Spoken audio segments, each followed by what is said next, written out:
জয় জয় শ্রী রাধে। আজ আমি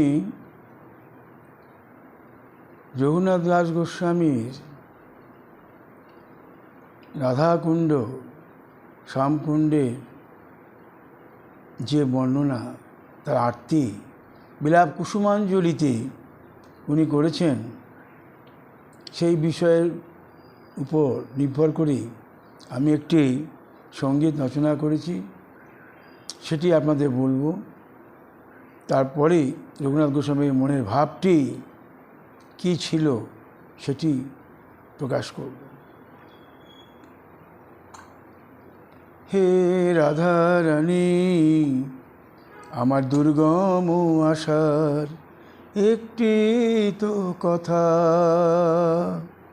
আমার দুর্গম আশার একটি তো কথা, রাধার চরণ সরোবরে পাই যদি একটু বাসা, আমার দুর্গম আশার একটি তো কথা, রাধার চরণ সরোবরে পাই যদি একটু বাসা, আমার যত কিছু সাধ্য সাধা, আমার যত কিছু সাধ্য সাধা, পাইবে পরম গতির দিশা, আমার যত কিছু সাধ্য সাধা, পাইবে পরম গতির দিশা, আমার দুর্গম আশার একটি তো কথা, রাধার চরণ সরোবরে পাই যদি একটু বাসা। হে রাধা রানী, আমার দুর্গম আশা একটি তো কথা, রাধার চরণ সরোবরে পাই যদি একটু বাসা, আমার যত কিছু সাধ্য সাধা, তোমার চরণ সরোবরে পাইবে দিশা। হে রাধারানী,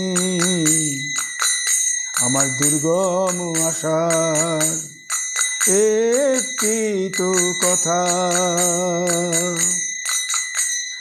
রাধার চরণ সরোবরে পাই যদি একটু বাসা, আমার যত কিছু সাধ্য সাধা, তোমার চরণ সরোবরে পাই যদি পরম গতির দিশা, আমার অসীম আশা, আমার অসীম আশা একটি তো কথা, আমার অসীম আশার একটি তো কথা, কৃষ্ণ চরণ সরোবরে মিলে যদি একটু বাসা, আমার অসীম আশা একটি তো কথা,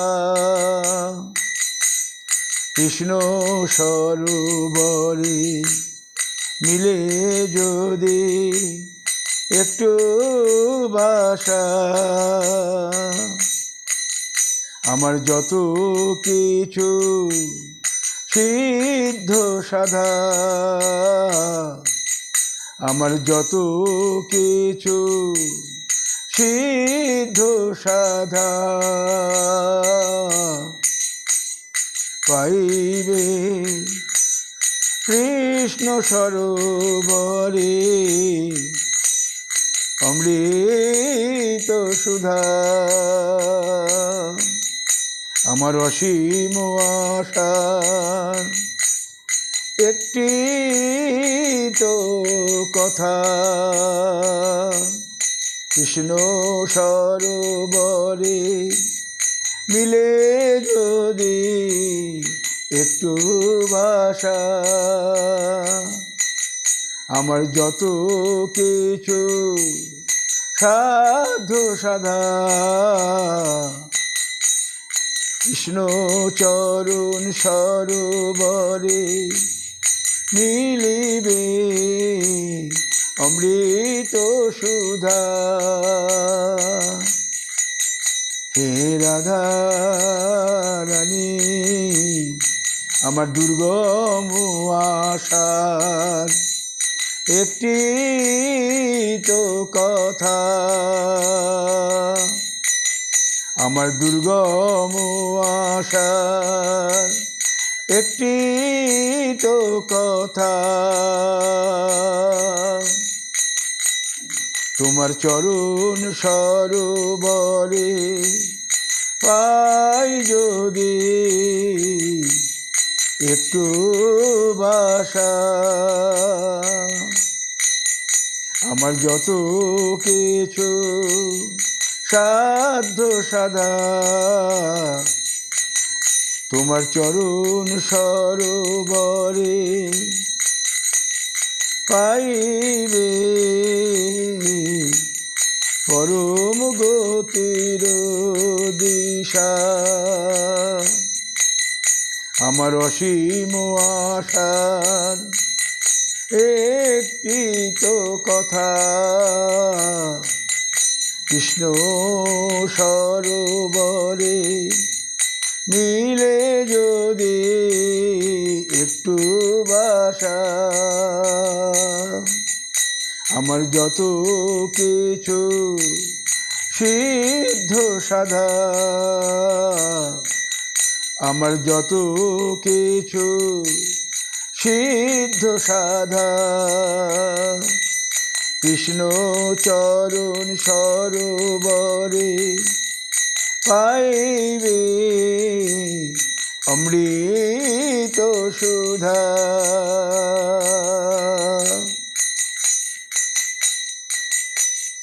সবার চরণে একটি তো কামনা মনোহর দাসে একটি তো কামনা সবার চরণে একটি তো বাসনা দিও মোরে তব চরণ সুধা মিলে যদি রাধা কৃষ্ণে চরণামৃত সুধা মনোহর দাসে এই তো কামনা সবার চরণে করি বাসনা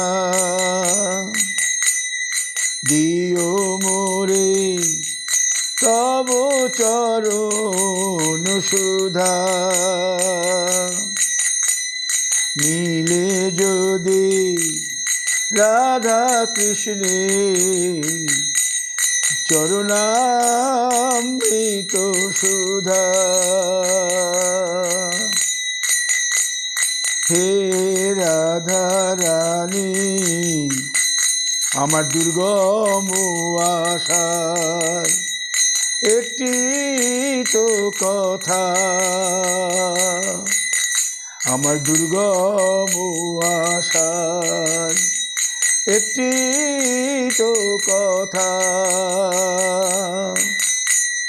তোমার চরণ সরোবরে পাই যদি একটু বাসা, হে রাধা রানী তোমার আমার দুর্গম আশা একটি তো কথা, তোমার চরণ সরোবরে পাই যদি একটু বাসা,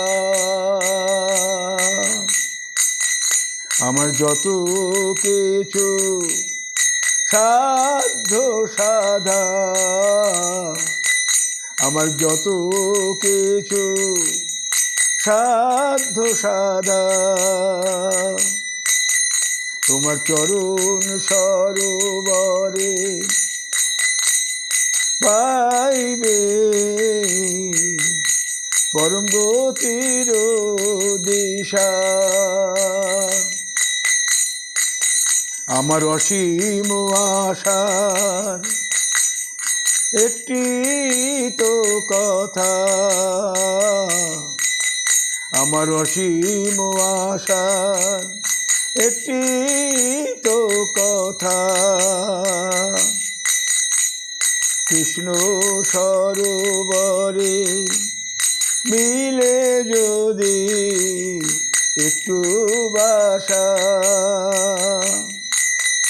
আমার যত কিছু সাধ্য সাধা, আমার যত কিছু সাধ্য, আমার যত কিছু সিদ্ধ সাধা, কৃষ্ণ চরণ সরোবরে পাইবে অমৃত সুধা, মনোহর দাসে এই তো কথা, সবার চরণে একটি তো বাসনা, দিও মোরে তব চরণ সুধা, মিলে যদি রাধা কৃষ্ণের চরণামৃত সুধা, আমার দুর্গম আশার একটি তো কথা, তোমার চরণ সরোবরে পাই যদি একটু বাসা, আমার যত কিছু সাধ্য সাধা পাইবে পরম গতির দিশা, আমার অসীম আশার একটি তো কথা, কৃষ্ণ সরোবরে মিলে যদি একটু বাসা, আমার যত কিছু সিদ্ধ সাধা,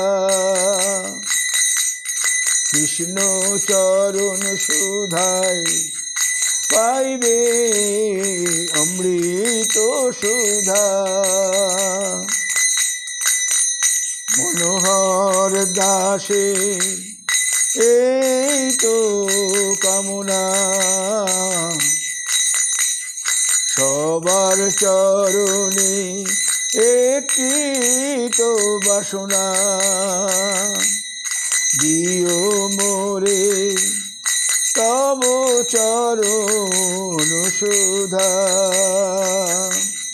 মিলে যদি রাধা কৃষ্ণের চরণ সুধা, মিলে যদি রাধা কৃষ্ণের চরণামৃত সুধা। আজকে এই ভজনটি করলাম রঘুনাথ গোসাই রূপমঞ্জরীর কৃপাপ্রাপ্ত। রূপ গোস্বামী রঘুনাথের নয়ন চক্ষু রাধা সেবায় উন্মিলিত করে দিয়েছেন। রঘুনাথ তার বিলাপ কুসুমাঞ্জলিতে এই কথাটি বারবার বলেছেন যে রূপ আমার এই নয়ন খুলে দিল, রাধা সেবার নয়ন খুলে দিল। আমি রাধার চরণের আলোক্ত রাগ দেখে এত আনন্দিত হলাম, এত মূর্ছিত হলাম। রাধার চরণ সরোবরে রাধা চরণের আলোক্ত রাগ দেখে রাধার চরণ সরোবরে উনি লালসাযুক্ত হয়ে পড়লেন। রাধা কুণ্ডের তীরে জীবনাবধি, জীবনের শেষ পর্যন্ত হারাধে হারাধে করে উনি কাটালেন। এই রাধার মহিমা বলেছেন কৃষ্ণদাস কবিরাজ গোস্বামী, কুণ্ডের মহিমাধুরী যেন রাধা মধুরিমা, কুণ্ডের মাধুরী যেন রাধা মধুরিমা, কুণ্ডের মহিমা যেন রাধার মহিমা। সেই কুণ্ডে একবার যেই করে স্নান, তারি রাধা সম প্রেম কৃষ্ণ করে দান। কুণ্ডের মাধুরী যেন রাধা মধুরিমা, কুণ্ডের মহিমা যেন রাধার মহিমা। সেই কুণ্ডে একবার যেই করে স্নান, তারে রাধা সম প্রেম কৃষ্ণ করে দান। এই রাধা কুণ্ডে মানে রাধারানীর এই দ্রবীভূত রূপ, রাধা কুণ্ড রাধা রানীর দ্রবীভূত রূপ, প্রেম ও মহিমার দ্রবীভূত রূপ। এইখানে যে একবার স্নান করে কৃষ্ণ তাকে রাধা সম প্রেম দান করে। রাধার প্রেম, কুণ্ড প্রেম তার কাছে কিছু, রাধা প্রেম নিকশিত হেম, এক প্রেম অনন্ত প্রেম রাশি, যে প্রেমের অনন্ত গোবিন্দ কোনোদিন আস্বাদন করতে পারেন নাই, আমরা কোন ছাড়। তার মহাভাবের যে আকর্ষণ গোবিন্দ আস্বাদন করতে পারেননি, তাই বলছেন আমি তাকে এই কুণ্ড সম প্রেম, রাধা সম প্রেম আমি করি দান। কিশোর কবিরাজ গোস্বামী একথা বললেন। রঘুনাথ বললেন, যদা তব সরোবরং সরস ভিঙ্গলসোজ্জ্বলং, যদা তব সরোবরং সরস ভিঙ্গ সঙ্গত লসৎ সররূহ কুলোজ্জ্বলং মধুর বাড়ি সম্পরিতম, মধুর বাড়ি সম্পরিতম বলছি, মধুর বাড়ি সম্পরিতম ফুটৎ সলসী যাক্ষী, হে নয়ন যুগ্ম সাক্ষাৎ বভৌ তদৈব মম লালসা অজনী, তার লালসা অজনী তদৈব দাস্য রসে। ফুরত সরসী জলাক্ষী, হে কমল নয়নে, হে নয়নে, হে কমল নয়নে রাধে যুগ্ম সাক্ষাৎ বভৌ তদৈব মম লালসা অজনী, তোমার এই হে কমল নয়নে রাধে, হে ভ্রম কুঞ্জকারী, ভ্রমর গুঞ্জনকারী এই কুণ্ডে কমল দল, কমল প্রস্ফুরিত এই কুঞ্জ এবং ভ্রমর কুল শোভিত, কমল দল শোভিত এই কুণ্ডে বলছেন কমল নিচয়ের দ্বারা মনোহর মধুর বাড়ি পরিপূর্ণ, অর্থাৎ এই মধুর বাড়ি রাধা প্রেম বাড়ি পরিপূর্ণ এই কুণ্ড। কি বলছেন? লালসা, বলছেন তদেব মম লালসা অজনী, আমার লালসা বৃদ্ধি করছে আমার দাস্য রসে। তো দাস্য তা এমন লালসা হলো যে দাস্য রস উনি আস্বাদন করতে চাইছেন।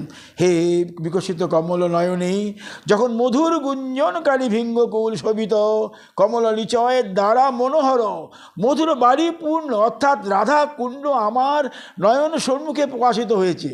মধুর বাড়ি পরিপূর্ণ, অর্থাৎ প্রেমরসে পরিপূর্ণ রাধা চরণ সরোবরে পরিপূর্ণ রাধাকুণ্ড আমার নয়ন সম্মুখে যখন উন্মোচিত হয়েছে, রূপ গোস্বামী পাদ যখন আমার নয়নটি উন্মোচিত করে দিয়েছেন, আমার লালসা জন্মালো।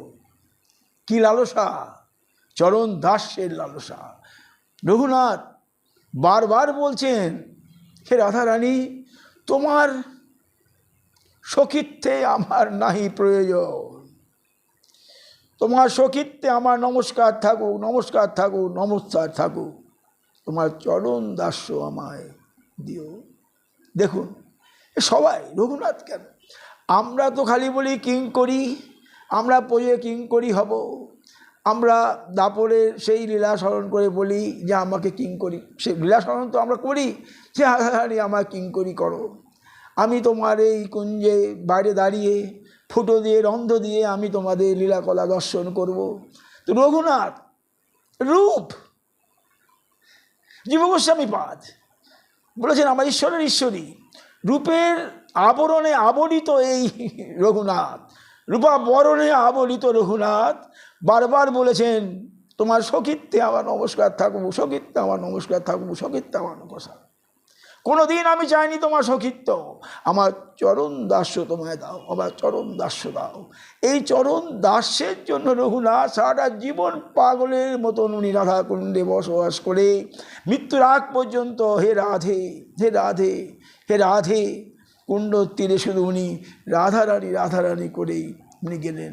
এই রাধা প্রেম, এই রাধা প্রেম অঙ্কুরিত যার হৃদয়ে একবার হয়েছে, যার হৃদয়ে একবার অঙ্কুরিত হয়েছে, তার অন্তরটি আলোর ধারায় বিচ্ছুরিত, প্রস্ফুরিত, কমলিত, সে কখনোই সেখান থেকে বেরিয়ে আসতে পারবে না। একবার যদি রাধা কৃপা পাওয়া যায়, দিবস রজনী নাহি জানি কোনো কিছু, দিবস রজনী রাধা প্রেমে অভিভূত হয়ে থাকবে।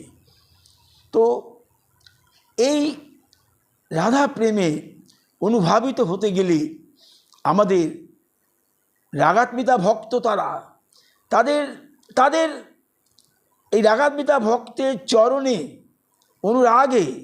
অনুরাগিত হব, এটা অত সহজ বস্তু নয়। আমরা রাগানুগা ভজন করছি, তাদের অনুরাগিত হয়ে ভজন করছি। দেখুন রঘুনাথের মতন, রূপের মতন উৎকলরা বল্লরীতে রূপের কি তার আকুতি, রাধারণের দাস্য লাভে তিনি প্রথমে তার সখী, তার সখা তুলসী মঞ্জুরি সবার চরণে যদি এই মিনতি করছে যে আমি রাধার চরণ দাস্য লাভ করতে চাই, এইভাবে উনি অগ্রসর হলেন উৎকলা বল্লরী। এই উৎকলা বল্লরী তার রূপের খণ্ড খণ্ডভাবে লেখা ছিল, জীব গোস্বামী পাদ ওইগুলোকে একখানে করে একখানি গ্রন্থ রচনা করলেন। বল্লরী ওনার আবরণে আবরিত, ওনার দীক্ষায় দীক্ষিত, ওনার শিক্ষায় শিক্ষিত, উনি সেই রূপমঞ্জরির ভাবটি উনি সারাটা জীবন উনি অনুধাবন করে গেছেন রঘুনাথ। এই রঘুনাথের জীবন, যার ভজন সাধন পাথরের উপর যদি দাগ দেখা যায়, হয় না কোনো দিন পাথরে দাগ, রঘুনাথের ভজন পাথরে উপরে দাগ লেখা যায়, এমন রঘুনাথ। তো আমি অধম পতিত, আমি শুধু সেইভাবে অনুপ্রাণিত হয়ে বলেছি, হে রাধারানী, আমার দুর্গম আশার একটি তো কথা, রাধার চরণ সরোবরে পাই যদি একটু বাসা, আমার যত কিছু সাধ্য সাধনা পাইবে পরমগতির দিশা। আমার সিদ্ধ দেহে যাব আমি, তো কোথায় যাব সিদ্ধ দেহ? নবদীপ্ত সাধন দেহ ছেড়ে এলাম, মহাপ্রভু চরণ আশ্রয় করে সাধন দেহ ছেড়ে আমি বৃন্দাবনে প্রবেশ করলাম। বৃন্দাবনে এসে আমি সিদ্ধ দেহে যাব, কি করে যাব? আমার আগে রাধারানীর চরণ গোপীচরণ আশ্রয় করতে হবে। তাই বলেছি আমার দুর্গম আশার একটি তো কথা, রাধার চরণ সরোবরে পাই যদি একটু বাসা, আমার যত কিছু সাধ্য সাধা পাইবে পরম গতির দিশা। তোমার চরণ সুধা যদি পাই, আমি পরম গতির দিশা পাবো। সাধ্য সাদায়। আর কি বললাম, আমার অসীম আশার একটি তো কথা। অসীম আশা কোনটা? পরমগতি প্রাপ্যের যে অসীম আশা।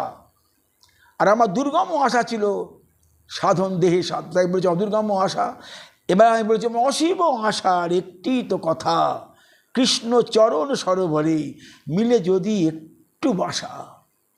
আমার যত কিছু সিদ্ধ সাধা পাইবে অমৃত সুধা, কৃষ্ণ চরণ সুধায় পাইবে অমৃত সুধা। এই সিদ্ধ দেহের ভজন রাধা চরণ দাস্য বিনা কিছুতেই সম্ভব নয়। রাধা কৃপা বিনা কিছুতেই সম্ভব নয়। মহজ্জনের কি ক্রন্দন উৎকলতা বল্লরীদের রূপের, কি ক্রন্দন রঘুনাথের এই বিলাপ কুসুম অঞ্জলিতে, কি জীব গোস্বামী পাদের স্তবাবলিতে কি ধরনের ক্রন্দন আকুতি। তুমি আমার ঈশ্বরের ঈশ্বরী। নারদ পঞ্চরাত্রে কি ধরনের কথা বলেছেন যে রাধারানী হলেন মূল সংকর্ষণের উৎস, যার থেকে তো রাধারানী এমন একটি অধ্যায় সারা জীবন সাধন করলেও সেই অধ্যায়ের একটু বিন্দু মাত্র আমরা অনুধাবন করতে পারবো না। একটি বিরাট অধ্যায় রাধারানী। সমস্ত মহজ্জনের ক্ষীরসম আস্বাদন করে যে গ্রন্থগুলো দিয়েছে সেইগুলো অনুধাবন করেই আমার মতো অধম একটু এগোতে পারে না, এত ক্ষীরসম আস্বাদন। তাই আমি বলেছি মনোহর দাসের একটি তো কামনা, সবার চরণে করি এই বাসনা, দিও মোরে তোমাদের চরণ সুধা, ভক্ত চরণ সুধা, মহতের চরণ সুধা দিও, মিলে যদি রাধা কৃষ্ণের চরণামৃত সুধা। এটা আমি লিখেছি, আপনাদের চরণে একটু নিবেদন করলাম। মনের ভাব প্রকাশ করতে পারি না, মনের ভাবের যে আকুতি থাকে তার বিন্দু মাত্র আমি প্রকাশ করতে পারি আপনাদের চরণে। আপনাদের কৃপায় সেইটুকু গ্রহণ করার চেষ্টা করবেন। চৈতন্য চৈতামৃতে বললেন কৃষ্ণ কুণ্ডের মাধুরী যেন রাধা মধুরী মা, কুণ্ডের মহিমা যেন রাধারও মহিমা, সেই কুণ্ডে একবার যেই বা করে স্নান, তারে রাধা সম প্রেম কৃষ্ণ করে দান। দেখুন কৃষ্ণদাস কবিরাজ গোস্বামী পর্যন্ত তার কি আকুতি, কৃষ্ণ তারে করে রাধা সম প্রেম দান। এই রাধার প্রেমের যে অধ্যায়, রাধা মহাভাবের যে অধ্যায়, এই অধ্যায় ললিত মাধব লিখলেন, বিদগ্ধ মাধব লিখলেন। এই যে এইগুলো মধ্যে পড়লে বোঝা যায় যে এদের কি রসাস্বাদন, কীভাবে রসায়িত, কীভাবে তাদের হৃদয় প্লাবিত, রসে আপ্লুত। আমরা তার থেকে যদি একটু রস আস্বাদন করতে পারি, তার চরণে নিবেদন করতে পারি, তাহলে আমাদের চরণ ধন্য। রঘুনাথ বললেন হে বিকশিত কমল নয়নে যদা তব সরবরং সরস ভিঙ্গ লসদ লস ভিঙ্গ সঙ্গ লসৎ সররূহ কুলোজ্জ্বলং মধুর বাড়ি সম্পূরিতম স্ফুট সরসী যাক্ষী। হে নয়ন যুগ্ম সাক্ষাৎ বভৌ তদৈব মম লালসা অজনী তদৈব দাস্যে রসে। হে বিকশিত কমল নয়নে যখন মধুর গুঞ্জনকারী ভিঙ্গকুল শোভিত, মধুর গুঞ্জনকারী ভিঙ্গকুল শোভিত কমলয় নিচয় দ্বারা মনোহর মধুর বাড়ি পূর্ণ, অর্থাৎ চরণ রসে পূর্ণ। মধুর বাড়ি পূর্ণ মানে রাধা চরণামৃত রসে পরিপূর্ণ রাধাকুণ্ড আমার নয়ন সম্মুখে উদ্ভাসিত হলো। রূপমঞ্জুরির কৃপায় আমার নয়ন উন্মোচিত হলো। তখনই আমি আমার দাস্যরূপে লালসা জন্মালো। এর আগে বলেছেন, আগে কটা শ্লোকে উনি বলেছেন যে তোমার রাধারানী তোমার চরণে এসে আলোত্তক রাগ দেখে আমি অনুপ্রাণিত, আমি উদ্বেলিত। তোমার ওই যে আলোত্তক রাগ দেখে তোমার চরণ সরোবরে আমি মজ্জিত হয়ে পড়লাম। তোমার চরণ সরোবরে নিমজ্জিত হয়ে আমি তোমার চরণ দাস্য লাভের জন্যেই উন্মাদিত হলাম। এটি আমাকে রঘুনাথ গোস্বামী আমার নয়ন দুটি খুলে দিল। তো এইটি আমি আজকে আপনাদের চরণে নিবেদন করলাম। কৃপা করবেন আগামীতে যেটুকু দিতে পারি আপনাদের চরণে আমি নিবেদন করব। জয় জয় শ্রী রাধে শ্যাম।